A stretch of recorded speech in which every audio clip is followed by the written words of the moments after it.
2015 में सिद्धरमैया की ही वो गवर्नमेंट थी कि पूरे इंडिया में स्टार्टअप रिवॉल्यूशन ले आया। वक्त था जब Bangalore Silicon Valley of India थी और आज वो कन्नड़ और हिंदी की लड़ाई में फंस सी गई कि language is just a means of communication.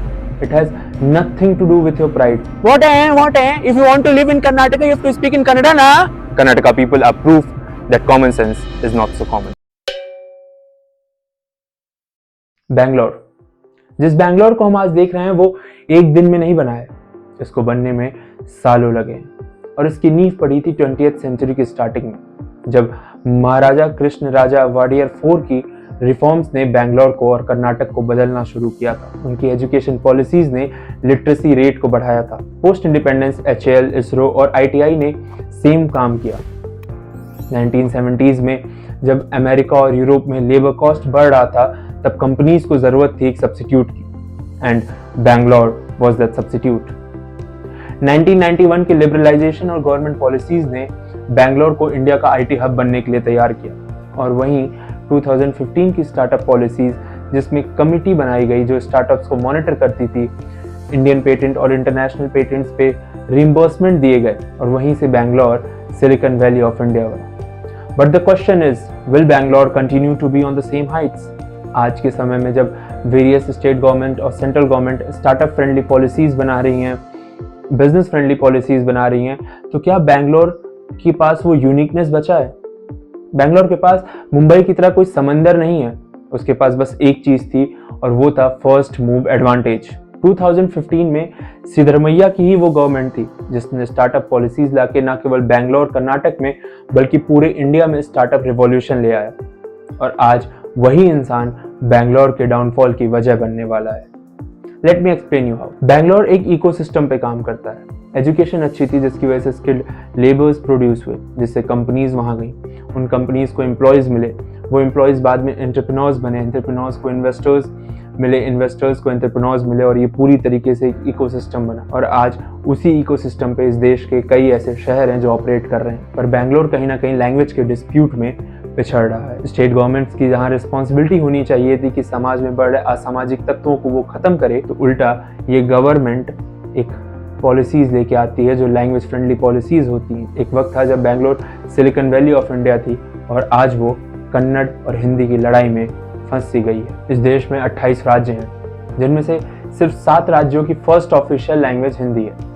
अरे सिक्किम, उड़ीसा, गोवा, मेघालय जैसे स्टेट्स की तो सेकेंड ऑफिशियल लैंग्वेज भी हिंदी नहीं है. आप इसको इस तरीके से समझिए कि अगर एक सिक्किम के इंसान को दिल्ली आता है फॉर एग्जांपल एजुकेशन के लिए, तो पहले वो हिंदी सीखे क्योंकि उसे दिल्ली में एकोमोडेट करना है. फिर वो एक ग्लोबल लैंग्वेज सीखे इंग्लिश. फिर वो वेरियस प्रोग्रामिंग लैंग्वेजेस सीखे. अब वो कर्नाटक में जॉब करने जाए तो आप चाहते हो कि वो एक लोकल लैंग्वेज सीखे.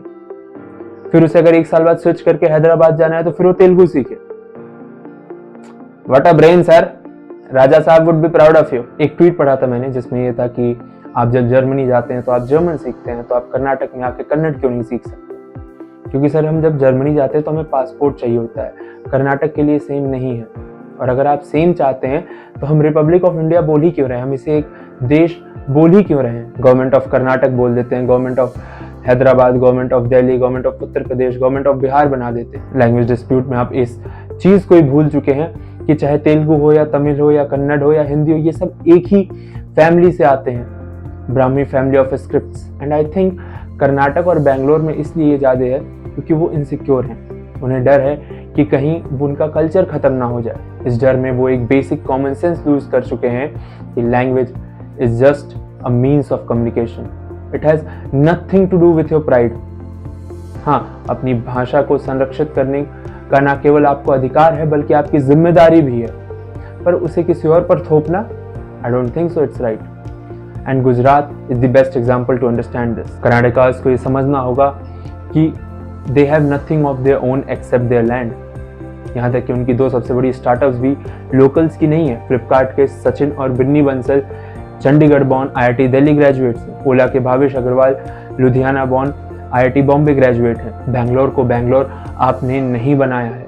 हाँ, आपकी पॉलिसीज अच्छी थी पर सिर्फ वो वजह नहीं है बैंगलोर के बैंगलोर बनने की. लेकिन फिर भी अगर आपको लगता है कि आपने बैंगलोर को बैंगलोर बनाया है तो आप एक दूसरा सिटी चूज करें. वहाँ कर्नाटकास के अलावा किसी को आने की इजाज़त ना दें और एक बेंगलोर जैसा शहर बनाएं। नहीं बना पाएंगे, लेकिन फिर भी आपको लगता है कि आप बना सकते हैं तो प्लीज़ बनाइए। पर तब तक ये ऑटो खरीद के उसमें बैठ के या स्मार्ट वॉच पे पेमेंट लेके कनाडा में बोल ये मत चिल्लाइए प्लीज़।